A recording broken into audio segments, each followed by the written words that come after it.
الحمد لله وكفى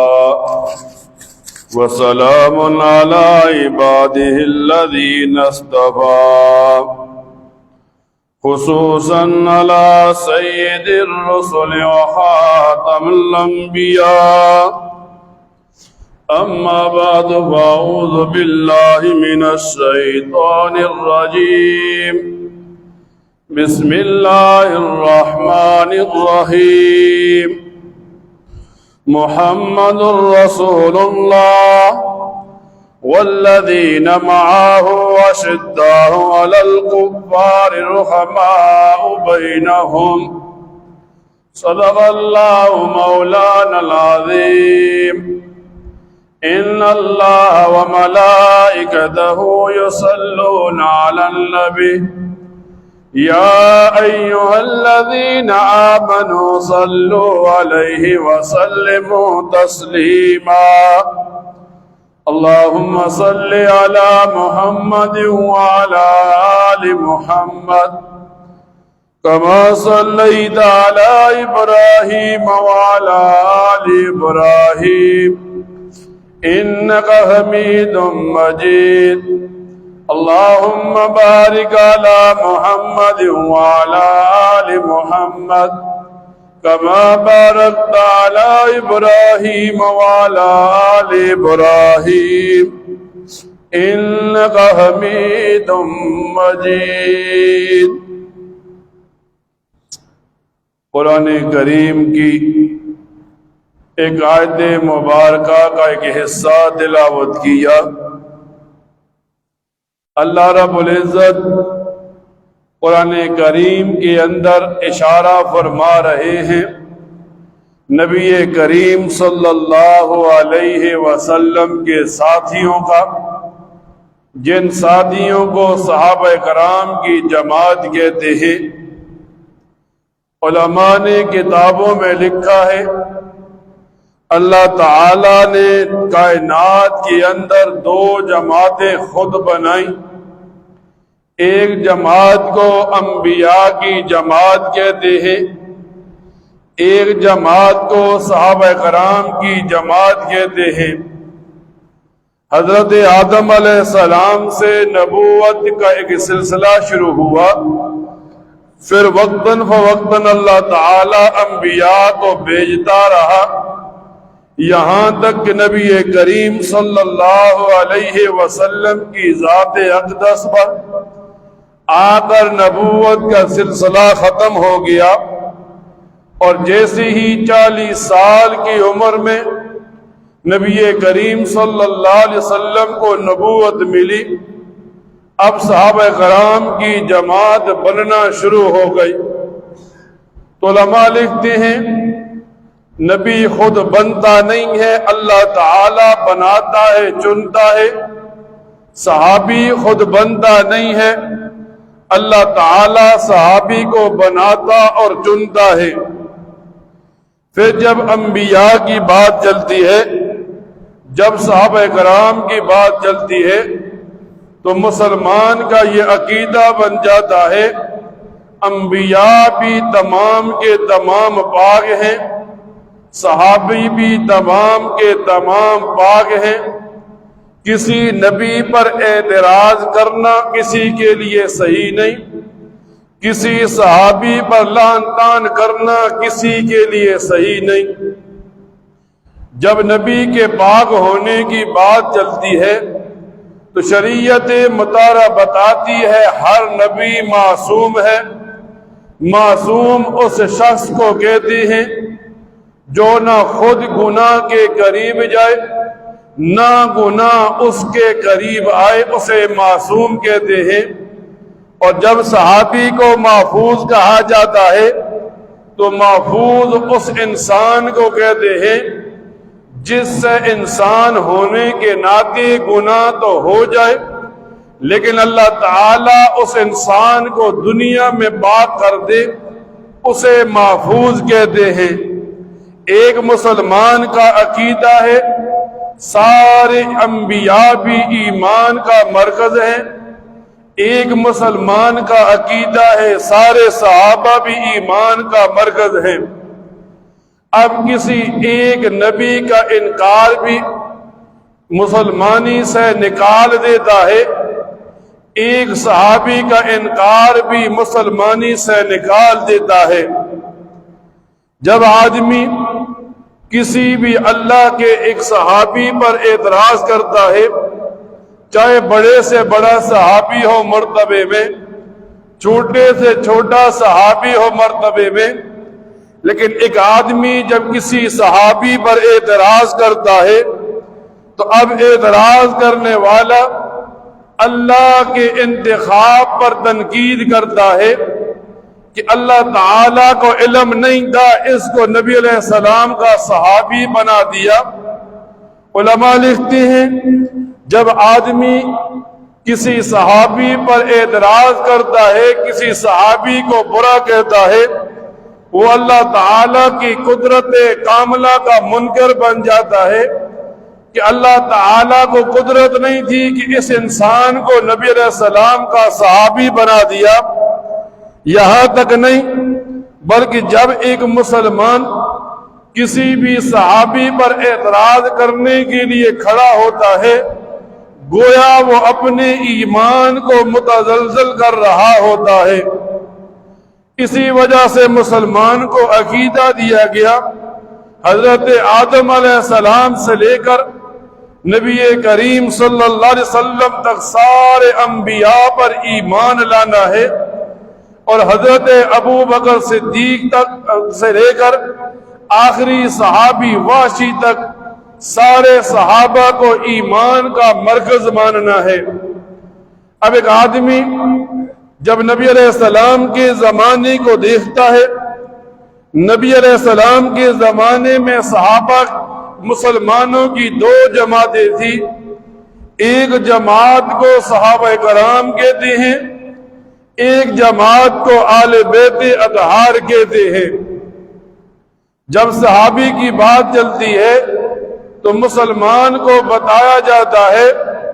ہر اس انسان کو صحابی کہتے ہیں جس نے ایمان کی حالت میں نبی کریم صلی اللہ علیہ وسلم کی صحبت پائی، پھر اس کی موت بھی ایمان کی حالت میں آ گئی، اسے شریعت کی اصطلاح میں صحابی کہتے ہیں۔ اس کے مقابلے میں جب آل بیت کی بات چلتی ہے تو آل بیت سے مراد وہ لوگ ہیں جو نبی کریم صلی اللہ علیہ وسلم کے گھر والے ہیں۔ اب صحابہ کرام کا تذکرہ کرنا شروع کرے، قرآن کریم صحابہ کرام کی تعریف کرتا ہے، تعظیم کرتا ہے، نبی علیہ السلام کی احادیث صحابہ کرام کی تعریف کرتی ہے، تعظیم کرتی ہے۔ یہاں تک نہیں، جب قرآن کریم کو کھولا صحابہ کرام کی تعریف کرنا چاہیے تو قرآن کریم میں اللہ تعالیٰ ارشاد فرماتے ہیں فَإِنْ آمَنُوا بِمِثْلِ مَا آمَنْتُمْ بِهِ فَقَدِ اهْتَدَوْا، اگر تم ایمان لاتے ہو تو ایسا ایمان لاؤ جیسا صحابہ کرام ایمان لائے، تم ہدایت والے ہو جاؤ گے۔ یعنی ایمان اس وقت کامل ہوگا، ایمان اس وقت صحیح ہوگا جب ایک مسلمان کا ایمان صحابہ کرام کی طرح ہوگا۔ یہاں تک نہیں، جب قرآن کریم کو کھولتے ہیں اللہ تعالیٰ ارشاد فرماتے ہیں رضی اللہ عنہم ورضوا عنہ، اللہ ان صحابہ سے راضی ہو گیا، یہ صحابہ کرام اللہ تعالیٰ سے راضی ہو گئے۔ جب صحابہ کرام کی تعریف کرتے ہیں، احادیث کھولتے ہیں، نبی کریم صلی اللہ علیہ وسلم فرماتے ہیں میرے صحابہ ستاروں کی مانند ہیں، جس کے پیچھے چلو گے ہدایت پا جاؤ گے۔ ایک آدمی کہتا ہے میں حضرت ابو بکر صدیق کی اقتداء میں چلتا ہوں، ہدایت پا جائے گا۔ ایک آدمی کہتا ہے میں حضرت عمر فاروق کے پیچھے چلتا ہوں، ایک آدمی حضرت عثمان غنی کے پیچھے چلتا ہے، ایک آدمی حضرت علی المرتضیٰ کی اقتداء میں چلتا ہے، ایک آدمی حضرت حسنین کریمین کی اقتداء میں چلتا ہے، ایک مسلمان حضرت امیر معاویہ کے پیچھے چلتا ہے، کسی ایک صحابی کے پیچھے چلنے والا ہدایت پا جائے گا۔ اور جب کوئی آدمی صحابہ کرام پر انگلی اٹھاتا ہے، جب کوئی آدمی صحابہ کرام کو برا کہتا ہے، تو اللہ کا قرآن کھڑا ہو جاتا ہے اس آدمی کے مقابلے میں۔ جب مسلمانوں کو دنیا کے انسانوں کو بتایا گیا ایمان ایسے لاؤ جیسے صحابہ کرام لائے، تو منافقین کفار کہنے لگے ان بے وقوف سفہاء کی طرح ہم کیوں ایمان لائے۔ اب جیسے ہی ان کی زبان سے یہ بات نکلی، اللہ تعالیٰ نے قرآن کریم بنا کر اتار دیا، الا انہم هم السفہاء، صحابہ کرام کو بے وقوف کہنے والے سفہاء اور بے وقوف ہیں۔ نبی علیہ السلام کے زمانے میں لوگوں نے کہا یہ صحابہ کرام تو فسادی ہے، تو اللہ تعالیٰ نے قرآن کریم میں فرمایا الا انہم هم المفسدون، یہ صحابہ کرام کو فسادی کہنے والے فسادی ہیں۔ یعنی جب بھی کسی صحابی پر اعتراض ہوتا ہے، یا اللہ کا قرآن کھڑا ہو جاتا ہے یا نبی علیہ السلام کا فرمان کھڑا ہو جاتا ہے، مسلمان کو بتانے کے لیے یہ جو ایمان تجھے ملا صحابہ کرام کے صدقے کی وجہ سے ملا، یہ جو تجھے قرآن ملا صحابہ کرام کے صدقے کی وجہ سے ملا۔ پھر جب نبی علیہ السلام کے گھر والے آل بیت کی طرف اشارہ کیا جاتا ہے، مسلمان کو بتایا جاتا ہے آل بیت سے گھر والے مراد ہیں، اور گھر والوں میں سب سے پہلے بیویاں آتی ہیں۔ حضرت خدیجہ، حضرت عائشہ صدیقہ، نبی علیہ السلام کی جو بیویاں ہیں ساری امت کی مائیں ہیں، یہ سب سے پہلے نبی علیہ السلام کی آل بیت ہیں۔ اور ایک مسلمان کو بتایا جاتا ہے صحابہ کرام بھی ایمان کا مرکز ہے، آل بیت بھی ایمان کا مرکز ہے۔ جو آدمی صحابہ کرام کو لے لیتا ہے، آل بیت کو چھوڑ دیتا ہے، وہ بھی گمراہ ہو جاتا ہے۔ جو آل بیت کو لے لے صحابہ کرام کو چھوڑ دے، وہ آدمی بھی گمراہی کے راستے پر چل پڑتا ہے۔ اب ایک آدمی کو بتایا جاتا ہے یہ جتنا گھر کے مسائل ہیں، پوشیدہ مسائل ہیں، آل بیت سے مسلمانوں کو ملے۔ بڑے بڑے صحابہ کرام مسئلہ پوچھنے کے لیے اما عائشہ صدیقہ کے دروازے پر جاتے تھے، تو فرمایا مسلمان کو بتایا گیا باہر کے مسائل بتانے کے لیے صحابہ کے پیچھے چلیں گے، گھر کے مسائل کو سمجھنے کے لیے آل بیت کے پیچھے چلیں گے۔ صحابہ کرام کو بھی ایمان کا مرکز مانیں گے، آل بیت کو بھی ایمان کا مرکز مانیں گے۔ اب جیسے ہی یہ محرم کا مہینہ شروع ہوتا ہے، یکم محرم ہوا، مسلمانوں کو بتایا گیا منحوس مہینہ شروع ہوا، مسلمانوں کو بتایا گیا نبی علیہ السلام کے نواسے حضرت حسین کو ظلماً شہید کیا گیا۔ اب حضرت حسین کو سامنے رکھ کر صحابہ کرام پر لعن طعن کیا جانے لگا، حضرت حسین کی شہادت کو سامنے رکھ کر صحابہ کرام کو برا بھلا کہا جانے لگا۔ تو ایک مسلمان کو بتانے کے لیے کہ اے مسلمان تجھے پتہ ہو جن دنوں میں عام دن ہو صحابہ کرام کا تذکرہ کرنا مستحب ہے۔ یوں ہوتا تھا ہندوستان کے اندر سال کے اندر 3 دنوں کے علاوہ پورے سال میں صحابہ کرام کا تذکرہ کیا جاتا۔ مسلمان صحابہ کرام کے ساتھ محبت کو ظاہر کرتے، لیکن 3 دن ایسے تھے جن 3 دنوں میں صحابہ کرام کے ساتھ محبت، ان کا تذکرہ تعریف کرنے پر ہندوستان میں پابندی تھی۔ لوگ مسلمان اکٹھے ہوئے، مولانا محمد علی جوہر کے پاس آئے، مسئلہ پوچھا تو وہ فرمانے لگے بقیہ دنوں کے اندر صحابہ کرام کی تعریف اور مدح کرنا مسلمان کے لیے مستحب ہے، لیکن جن 3 دنوں میں صحابہ کی تعریف پر پابندی ہے، مسلمان پر فرض ہے، واجب ہے کہ وہ صحابہ کرام کی تعریف کرے۔ اب جیسے ہی یہ محرم شروع ہوتا ہے، ایک مسلمان کو بتایا جاتا ہے 1 محرم سے لے کر 10 محرم تک ہر مسلمان پر واجب ہے وہ صحابہ کرام کی مدح بیان کرے، وہ بتائے حضرت ابو بکر صدیق نے کس طرح نبی کریم صلی اللہ علیہ وسلم کو اپنے کندھوں پر بٹھایا، غار تک لے گئے، وہ مسلمان بتائے کس طرح حضرت ابو بکر صدیق کو پتھر مارے گئے، مسلمان بتائے کس طرح مسلمانوں نے حضرت فاروق اعظم کے ایمان لانے کے بعد پہلی دفعہ خانہ کعبہ میں نماز پڑھی۔ مسلمان کے ذہن میں ہو دین اسلام کی سب سے زیادہ امداد حضرت عثمان غنی کے مال سے کی گئی، مسلمانوں کو پتہ ہو خیبر کا دروازہ توڑنے والی شخصیت حضرت علی المرتضیٰ کی تعریف ہو، مسلمانوں کے اندر ایک رواج ڈالنے والا، مسلمانوں کو صحیح راستے پر ڈالنے والی شخصیت حضرت امیر معاویہ کے پیچھے چلنے والا مسلمان ہو۔ جب ایک آدمی ان صحابہ کرام کی تعریف کرے گا،